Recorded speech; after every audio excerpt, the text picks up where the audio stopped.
Next. You. M14. M14, one of my favorites. Just a second, they got in my way. You can take the little pad out if you need to. That doesn't work, unfortunately.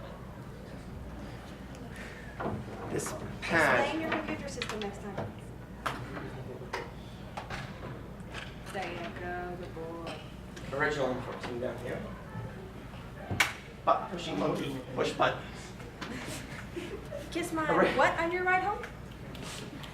Caliber 308 Winchester, 7.62 by 51 NATO. Range is 800 yards originally, but the Marine Corps claims they can push it to 1,000. One of the You can hear me now. Really? Sorry. one of the first guns to use a short stroke. Audrey.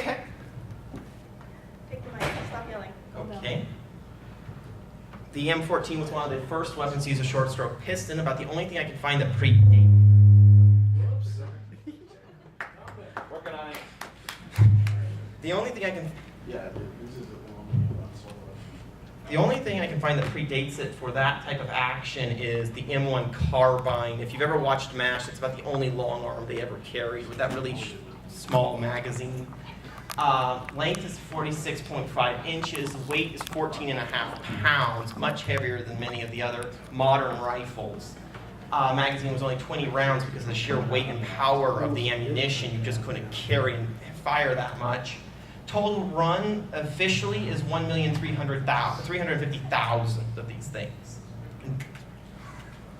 Today it is actually still in use with the U.S. military as the M21, the M25, and the Mark 14 EBR, which no, that does not mean evil black rifle. It means enhanced battle rifle. Although it has pretty much become synonymous with evil black rifle. It was actually selected over the FN FAL, which was kind of a controversial decision. Point that at your mouth. Sorry. I'm trying to keep from blasting. Oh, I'm actually a loudspeaker. Yes. Don't worry about it. We're trying to get it working properly. If you could test it for us. Okay. Thanks. It was selected over the FAL. It was kind of a controversial decision because the FAL went on to prove itself so popular with everybody else that it was nicknamed the right arm of the free world. The reason the M14 was selected was because it was an all-American weapon, produced here, designed here, etc. You know, that hip hip hooray for us thing. It has since been downsized to the 223 Remington, the 7.62 by 39, and even the 6.8 SPC. There's also a few customs that are in different calibers. It, of course, began losing popularity in Vietnam because of the sheer size and weight of this weapon. It just wasn't practical for jungle warfare.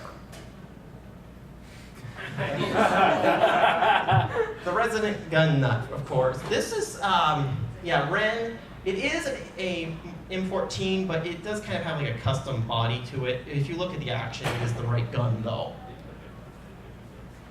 Of course, full metal jacket.